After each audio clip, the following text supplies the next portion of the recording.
업종 가리지 않고 내수는 정말 힘들다. 제가 제목을 좀 무시무시하게 달았죠. 맞습니다. 업종 가리지 않고 내수는 정말 힘들다. 그 말이 말입니다. 이거 한번 보세요. 노란우산 폐업공제금 지급액 추이입니다. 1월에서 5월까지 벌써 말입니다. 6,330억 원까지 늘어났습니다. 2019년에 6,142억 원을 지급을 했거든요. 그때보다 더 많이 늘어난 겁니다. 와, 충격이지 않으세요? 더 충격은요. 2022년 대비 2023년에 1년 사이에 30%가 늘어났거든요. 정확히 30.1%가 늘어났습니다. 9,682억 원에서 1조 2,601억 원까지 늘어났으니까요. 그런데 2023년하고 2024년 5월까지 비교해 보니까 또 늘었어요. 18.6%가 늘었습니다. 작년에 노란우산 폐업공제금이 1조 2,600원까지 늘으니까 야, 세상에 이런 일이 있구나. 전부 다 깜짝깜짝 놀랐거든요. 그런데 올해 작년에 넣은 것만큼 또 넣으니까 거의 뭐 실신 상태다, 포기 상태다 이런 말이 틀리는 말이 아닙니다. 이 노란우산 공제금이라는 게 자영업자나 소상공인 그죠? 그리고 중소기업 여기가 가입하는 이 돈이 이게 쉽게 말하면 퇴직금 성격의 어떤 그 돈입니다.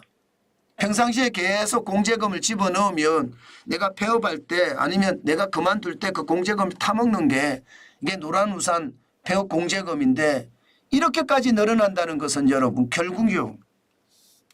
업종에 상관없이 지금 최악의 수순을 맞아간다는 뜻이에요.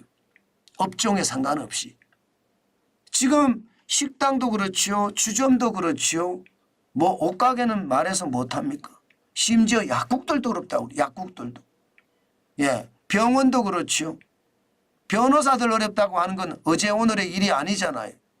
여기다가 세무사도 그렇고요. 관세사도 그렇고요. 이게 식당에서부터 전문직 자영업자까지 생계형 자영업자부터 고급 자영업자까지 다 어렵다는 이야기예요. 그만큼 어렵기 때문에 노란우산 폐업 공제금이 그만큼 는다는 뜻입니다. 이것은 어떻게 생각하면 야, 시장의 위기가 점점 커지는 것은 아닌가 그런 이야기도 나옵니다.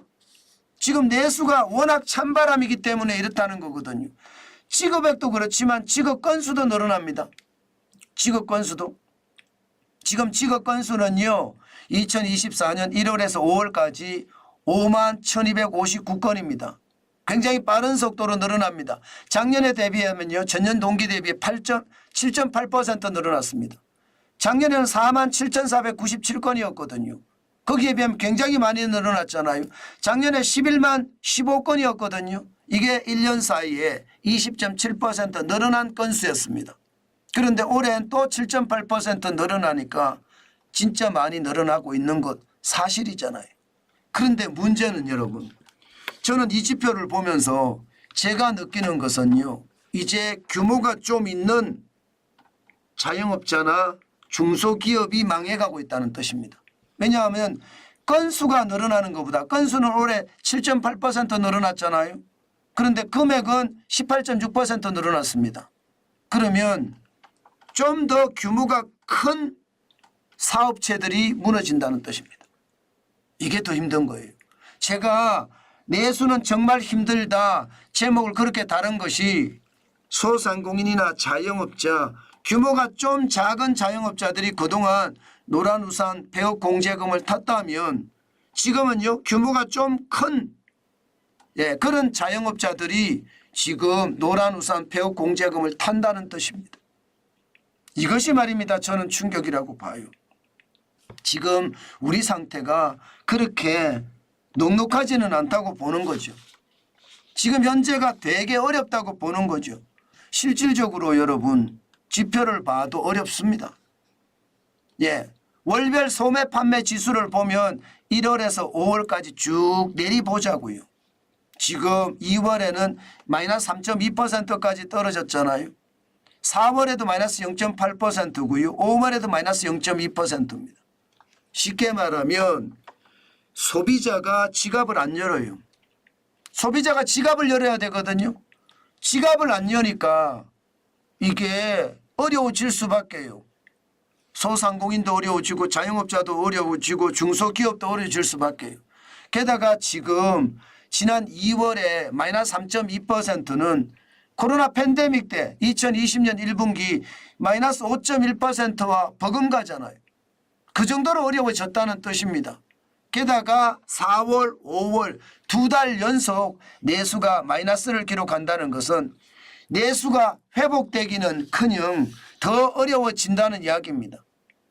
저는 정부의 진단이 내수가 회복이 된다 그런 진단을 자꾸 하는 것 같은데 제가 봐서는 그렇지 않습니다. 소상공인이 어렵고 자영업자가 어렵고 중소기업이 어렵습니다. 그래서 폐업 공제금이 그만큼 늘어난다는 것, 이것은 여러분 굉장히 상황이 좋지 않다는 겁니다. 고금리나 고물가나 고환율, 삼고에 허덕인다는 뜻입니다. 그만큼 노란우산 폐업 공제금을 탄다는 것은 장사가 안 되기 때문에 더 이상 못 버티니까 나 폐업하겠소 하고 선언하는 거거든요. 그래서 굉장히 나쁩니다. 예, 그만큼 말입니다. 지금 상태가 앞으로도 저는 더 어려워질 거라고 봐요. 그런데 이런 상태에서 최저임금을 올린다고 이야기해요. 최저임금을 10,000원으로 올리자, 뭐 12,000원으로 올리자 이런 이야기까지 나오는데 참 정신없는 거예요. 예, 모두가 말입니다. 이게 이익단체도 그렇고요. 국가 지도자 그룹도 그렇고요. 자기밖에 몰라요. 남에 대한 배려는 전혀 없습니다. 최저임금을 올리면 중소기업이나 공무원이나 죄송합니다. 중소기업이나 자영업자나 소상공인은 폭망합니다. 지금 실제로 엄청나게 망하잖아요. 최저임금 올리면 물가 올라가거든요. 물가 올라가면 지금의 고물가, 고금리, 고환율의 상태가 안 꺾인다는 뜻이에요. 그럼 경제가 계속 어려워진다는 뜻입니다. 뭐 공무원이나 공기업이나 대기업은 좋겠죠. 그렇지만 나머지 99.9%의 기업들은 다 어렵다는 뜻입니다.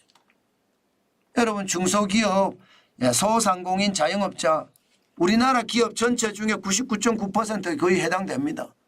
그 정도의 기업들이 줄줄이 망할 수 있다는 것. 저는 내수가 그만큼 말입니다. 기업들에게 쇼크로 다가간다는 것. 저는 또 한 번 말씀드리고 싶습니다. 제가 좀 강하게 말씀드리는 건 있는 것 같습니다. 그렇지만 여러분 이게 있는 지표를 가지고 이야기하기 때문에 뭐 특별하게 제 주관이 많이 섞여 있지 않습니다. 뭐 거의 없다고 보셔도 됩니다. 그만큼 말입니다. 지금 경제 상황은 녹록치 않다예요. 앞으로 더 어려워질 수 있답니다. 저는 그래서 여러분 시장에 항상 경계감을 가지고 대응을 하시라고 제가 말씀을 드립니다. 그만큼 어렵기 때문에 그렇습니다.